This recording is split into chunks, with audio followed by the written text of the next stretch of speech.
Welcome to Conversations. I'm Muqtadar Khan, your host, and today I want to talk to you about Donald Trump's applause for the creation of the Mecca Joint Defense Agreement between Saudi Arabia, Turkey, and Pakistan.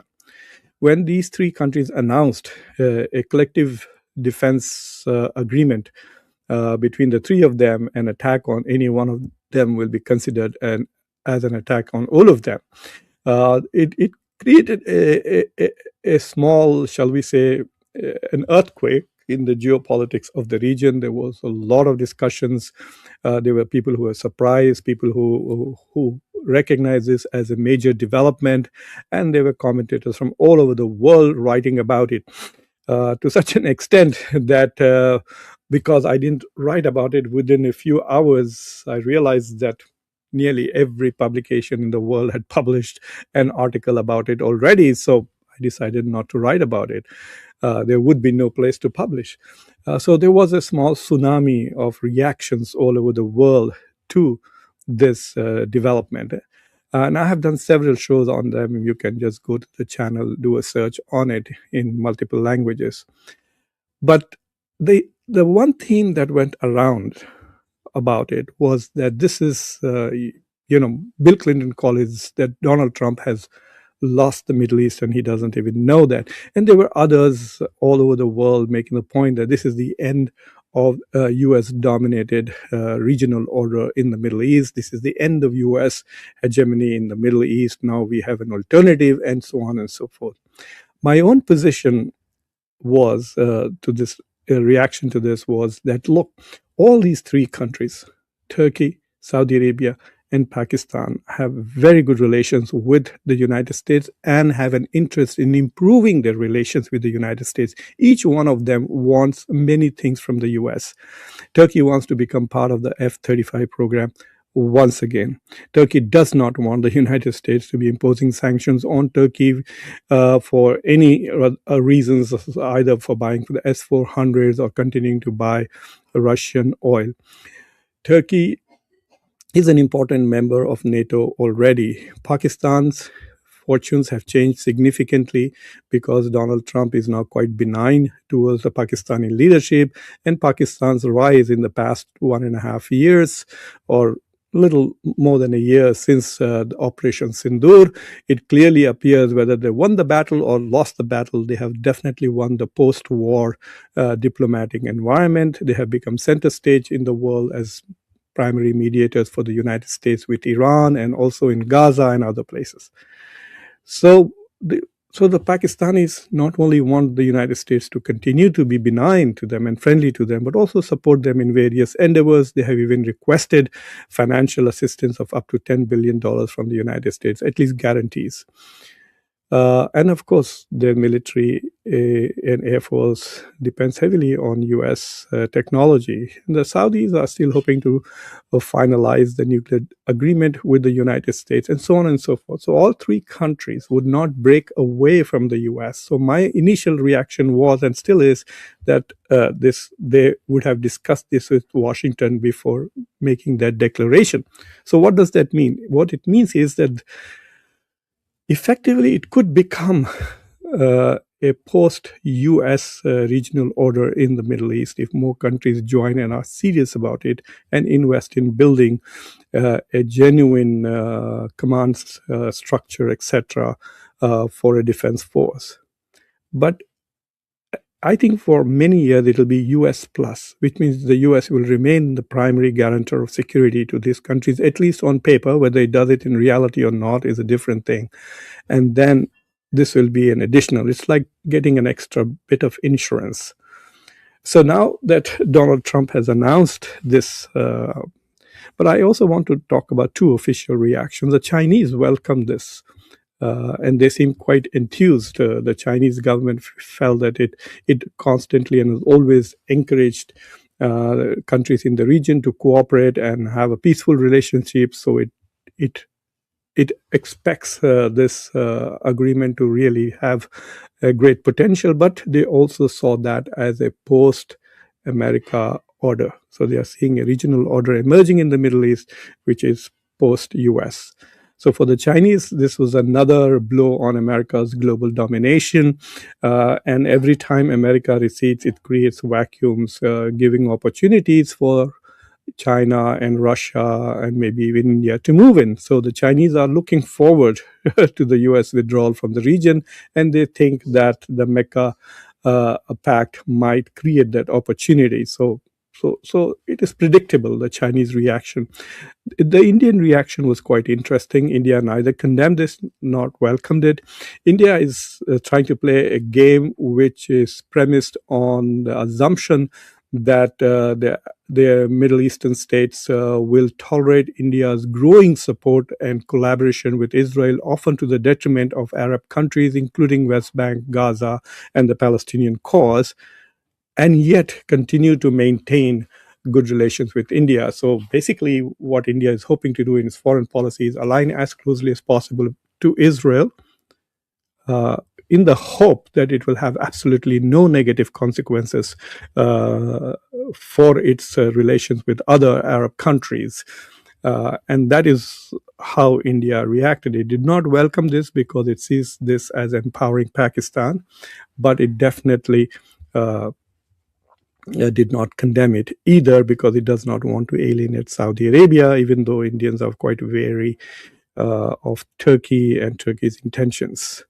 So now let's come back to Donald Trump, who tweeted and posted this on Truth Social. He says, very happy to see that Saudi Arabia, Turkey, and Pakistan have recently and finally, I don't know why he means finally, signed the Mecca Joint Defense Agreement. That finally part tells me that the negotiations for the Mecca Pact uh, continued for several uh, months, nearly a year. And so I think he was being briefed on it on a regular basis. So there must have been hurdles. There was this discussion that Egypt would join and then delayed it, etc. So I think he was probably intimately aware about the progress these discussions were making, and therefore I think his use of the word "and finally," uh,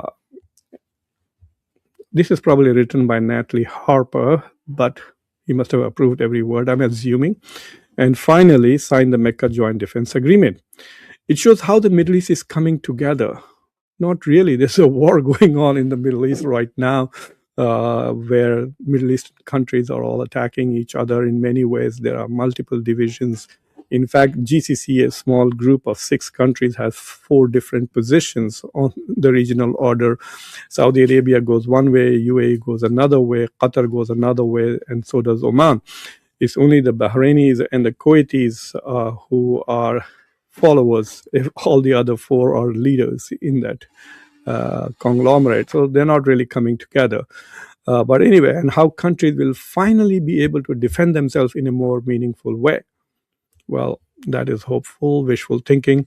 Congratulations to the great leadership of the 3 nations mentioned. This is big, bold, and important first step. Wow, President Donald J. Trump. So anyway, so he suddenly becomes enthused about this. I don't know what this is. Perhaps we need to look at some of the companies of his families, if there have been significant investments in those, perhaps prompting this particular tweet. It's become so impossible to really understand what Donald Trump says. Is this something in the U.S. interest? He has abandoned even talking about America first because he realized that no one is going to believe that. For the past 6-7 months, his foreign policy is just Israel first, Israel last. That's it. He's doing only what Israel wants. But nevertheless, there are places where some American interests are involved, such as his stupid comment about South Korea and basically alienating and abandoning South Korea. We have talked about it in another show, so I will not repeat. But let me tell you what I see as the 3 reasons why he's done that. But before that, let me just show you a very smart post by Shehbaz Sharif, the Pakistani Prime Minister, in response to Donald Trump. And it was a very smart tweet. This is what he says: deeply appreciate President Donald Trump's kind words of support on the signing of the Mecca Joint Defense Agreement. And then he says, I would also like to once again commend President Trump for his courageous and decisive leadership, which helped avert a nuclear catastrophe in South Asia and saved millions of lives. This is trolling India, really. But he must be having a lot of fun saying these things, once again, prompting Trump to say something about how he brought about peace. And basically, Trump claimed that he told India to back off, and India backed off during Operation Sindoor. So it was very smart of Shehbaz Sharif to essentially use this opportunity to once again thank. So basically, a champion move in sucking up to the United States. And unfortunately, psychophancy does work quite effectively with this president. So here are my three reasons. Number one, there is a serious thought process that is going on in Donald Trump's, where he feels that America should not be underwriting global security. America will become like a contractor, like a defense contractor. You pay America money and they will sell you weapons, they will sell you intelligence, and they might even fight for you. So he has this new vision of America, which is in academic terms couched as burden sharing.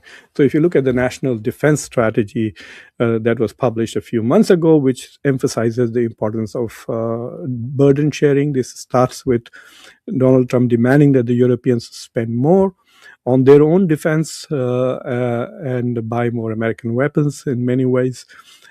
Basically pay America. That's how he wants to see it. And since he can't just take cash, these are ways in which he imagines he's making other countries pay for the services of security guarantees that the United States provides. I don't think Donald Trump understands the advantages that the US enjoys because of its global hegemony. Anyway, you can see this with the South Korean issue also there. Again, it is a demand that South Korea the share of burden sharing increases. That's what it's all about. And he's been making these demands across the globe that countries spend more on their defense budget, demanding that the Europeans go up to 5%, making the same demands. When Pete Hegseth was in Singapore at the Shangri-La Dialogues, he made similar demands. So in that context, they see that the Mecca Defense Agreement is the Middle Eastern countries stepping up to essentially provide their own security, not relying necessarily on the United States, even though the US has fought several wars in the Gulf to maintain the US global order. I think he thinks that the United States will continue to enjoy a hegemonic role in the Middle East without spending the necessary resources. So he thinks that Turkey, Saudi Arabia, and Pakistan, which are very close friends, will eventually be basically doing America's dirty work in the region, keeping and maintaining an order in the Middle East, which is essentially subservient to the United States without it costing. And these days, remember, since America under Trump is now just Israel first and Israel last, this is going to be basically Turkey, Saudi Arabia, and Pakistan maintaining a global order in the Middle East, which will serve Israel's broader interests. And I think that's why he's okay with it.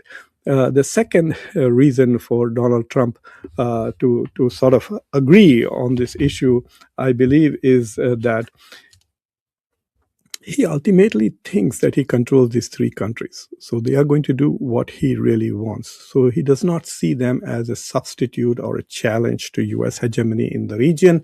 And I bet you that eventually, if, let's say, during the Trump administration, there is some institutional development, I'm not very sure that these three countries can pull it off, but let's say they build a command structure, they have a NATO force of, say, 200,000 putting together, they have come to an agreement as to who will be the commanders, how will they rotate the leadership, etc., etc. Where will be the headquarters of the Mecca Defense Agreement? Will it be in Saudi Arabia? Will it be? How will they fund it? What will be the share of each country? And all of that, if it starts becoming much more concrete, I think that's when Trump will step in and not because of his own idea, but because he just got a phone call from Netanyahu or from APAC, and this is what he's going to demand, that any further progress on the Mecca defense agreement will have to take place after these countries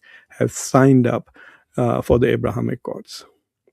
In principle, Turkey has recognized Israel and has good relations with Israel, or had. I mean, there's a lot of rhetorical stuff, but even when Erdogan was making very critical comments about Israel, Turkey and Israel were continuing to trade. So they have not fully officially ended their diplomatic relationship, and Turkey has not de-recognized Israel.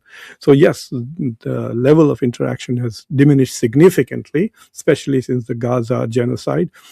But Turkey is like Egypt and Jordan. There's no need for them to become part of the Abrahamic Accords. So there will be a lot of pressure on Saudi Arabia and Pakistan to, essentially establish formal relationships with Israel and recognize it if they want to go ahead. And that is where the strategic autonomy test will come through. Will these three countries stand up to the US collectively, or they will just run away because they are, like I said, essentially dependent on the US defense ecosystem. Their weapons come primarily from the United States. Turkey wants F-35s. Pakistan would love to have F-35s, I'm sure. And Saudi Arabia still is dependent heavily on the US for many reasons.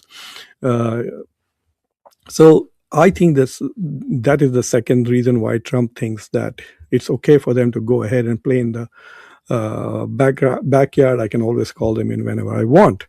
The third reason why I think, and I'm being a bit cynical here, I confess, I think if there is something called the Mecca Defense Agreement, later on Donald Trump is going to blame them for whatever disastrous outcome there is going to be to the Iran war. Imagine this whole scenario that the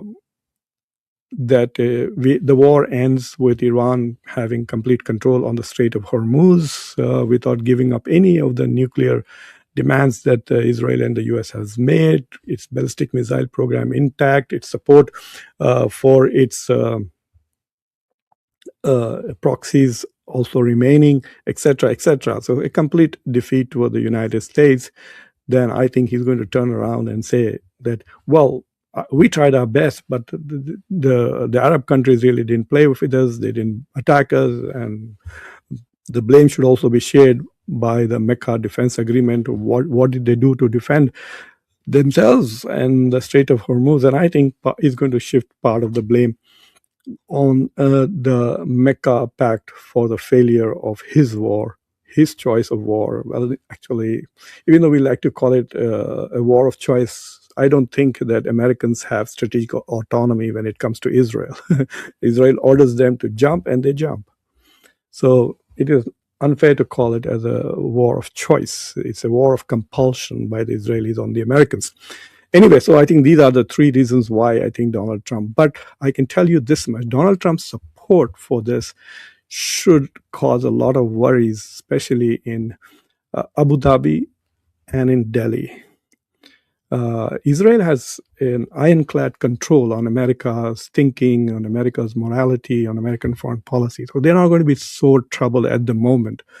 But India and UAE, who are seen as the alternative to this pact in some ways, should be worried, because if India wants to be in close relations with the US, like it never criticizes the US, Modi has not said a single word on the genocide in Gaza or the attack on Iran, not one critical word towards Donald Trump or US foreign policy or anything at all, not one word. They're just like subservient. Modi's approach towards Donald Trump is like that of an oppressed Dalit's attitude towards a dominant Brahmin. That's how Modi-Trump relationship is. Not a single word critical of anything that Donald Trump says comes out of Modi's mouth. So this will be even more worrying, because India may feel that while this pact could challenge its growing alliance with UAE and Israel, America's support for the pact might make it a bit more effective and a bit more powerful, which may not replace the US, but with US support, may become more effective. So, anyway, I think those are my thoughts on the Mecca Joint Defense Agreement. We will continue to talk about it. It's like many of the projects that we heard. Joe Biden came and announced IMEC more than 2 years ago in 2023. Nothing has happened. Nothing will happen. I think IMEC's route itself will be altered because of the Mecca Defense Agreement. It might go through Turkey, not Israel. So we will see what happens in the future. And as always, I promise to keep an eye on these issues and continue to share my thoughts and analysis with you. Thank you for watching Conversations. If you've not already subscribed to the channel, please subscribe to the channel, like this video, press the bell icon, and don't forget to share this with your socio-political network. Until next time, I'm your host, Muqtada Khan. Take care.